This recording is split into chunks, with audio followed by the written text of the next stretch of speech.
So, lads, there is a WNBA team that have been very, very, very much in, like, they made it clear that they want Caitlin Clark, or they're eventually going to want Caitlin Clark.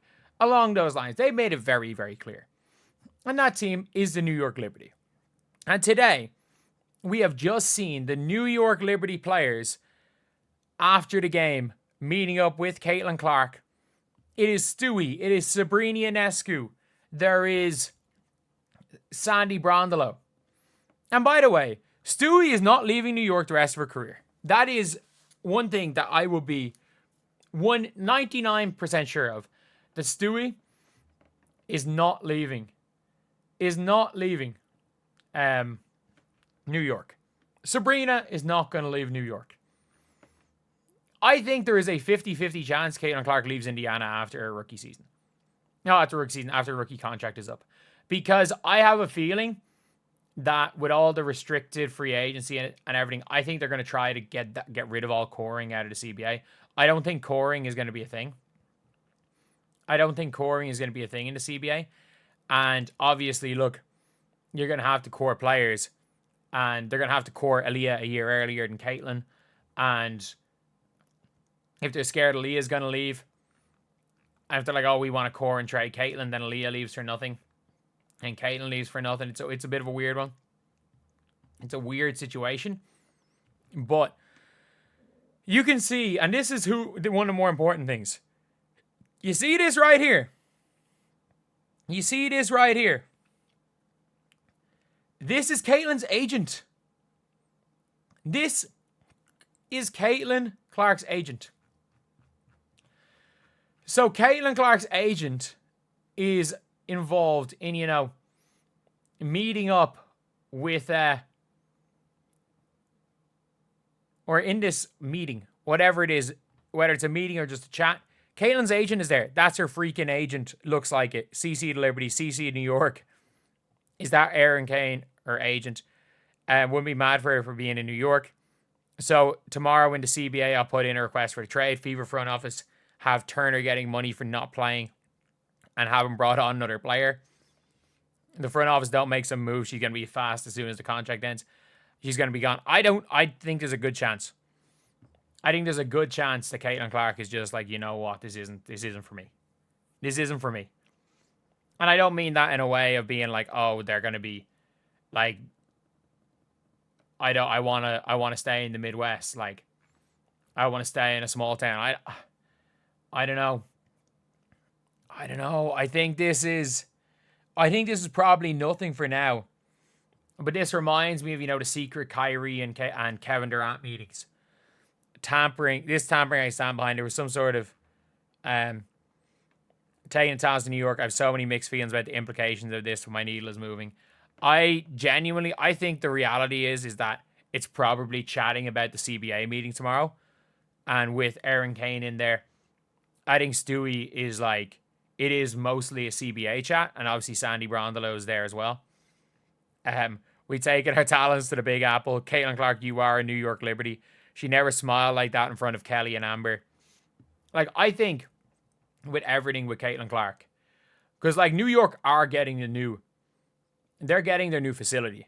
And I think she's probably looking at it and like, man, I'm cool averaging 15 a game, just getting a bunch of assists. She's eyeing the Liberty. That is her agent currently. Recruitment starts now. The front office better step up. Caitlin Stewie, I tried to trade for you in the All-Star draft. Not wrong. I tried to trade for you, but I just couldn't give up Aaliyah. Can't believe I'm going to be a Liberty fan in 2028. Pulling a Sylvia Fells and demanding a trade so we can be free of Kelly and Amber. Like, rather travel to New York for a Caitlin Clark game than Indiana. I mean, I'm going to be only for... you know what? Yeah, I'll be gladly able to go to New York by the time that happens. I'll be almost certainly able to go to America next year. When everything dies down, I'll be well able to go to America next year. If not, I'll go courtside in Toronto. It is what it is. But like, you can just see here, like, New York sent the blitz. Sandy, Sab, and Stewie are all talking to Caitlin and her agent. And her agent. That is one of the most important things. They are talking to Caitlin Clark's agent. Not just talking to Caitlin Clark. They are talking to Caitlin Clark's agent. And look, I think this is very much just friendly talk.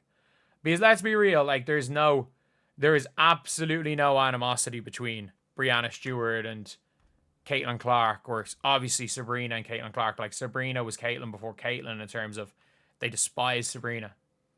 They absolutely despise Sabrina. So, like, it is what it is when it comes to that. Like, they hated Sabrina in the same way as they hate Caitlin Clark.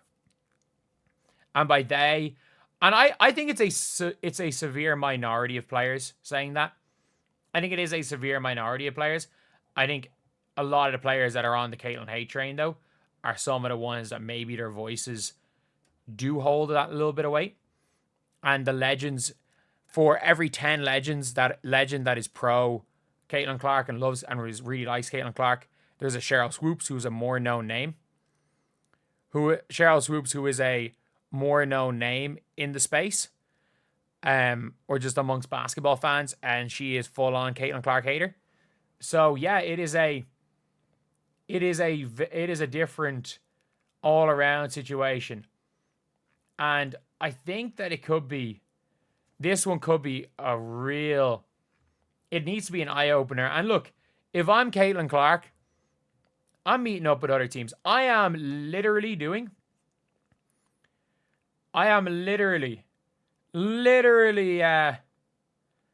what she did last year.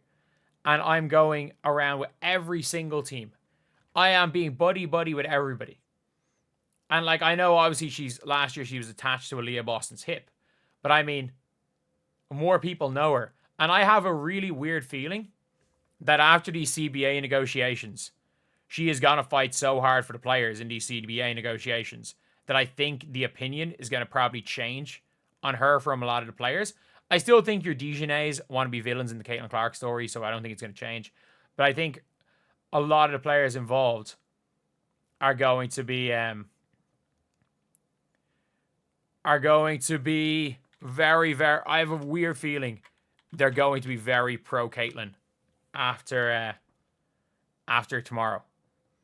But yeah, it is a really, really interesting development.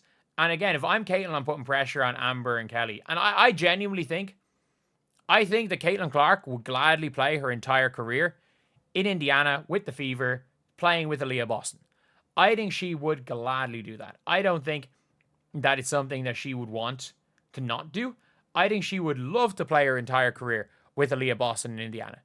But at the same time, you got to realize if you've got a completely incompetent front office, and also she's got to look at it like, okay, I'm gonna be coming in at the same.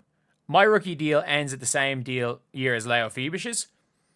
John Quell's probably going to be gone by then.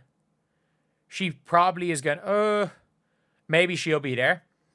But it's like they might be able to afford me. As long, like Stewie might take a hometown discount, so might Sabrina. I think there's a very good chance both of them take hometown discounts to get Caitlin Clark. I think Caitlin Clark might take a bit of a discount to go and play for the New York Liberty. I think she might take a discount to go play for that. And then you keep a Leo Phoebus there. You've got, by the way, people don't know, they have Raquel Carrera coming in. Like, who is the best European player outside the WNBA right now. They have Raquel Carrera. They have the rights to Maureen Photo. So Caitlin's backup.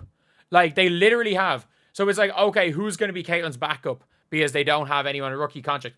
Oh, we've just got the best point guard under 23 in Europe. We've got Maureen Photo from Mersin to come in. So she's got her back. They've got her backup ready to come in a year or two. And she's going to be on a 4-year rookie deal. They have Leo Phoebus. Raquel Carrera's coming in. If Annika Soltau pans out, she's coming in on a rookie deal because they have her rights. Like, the Liberty have, every single year, they're probably going to take a first-round talent. Like, Raquel Carrera is a first-round talent. She is born in, if I'm not mistaken, she's around the same age as Caitlin Clark. So Raquel Carrera is a first round talent. And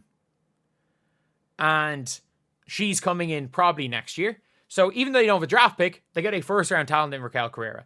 The following year, or maybe even next year, Marine Photo is a first round talent. You bring in Marine Photo. If that doesn't work, if it's a year later, you bring in Marine Photo the following year, if you're all good. And then eventually Annika Sulte is going to be there. They have Kane from France, who's a beast.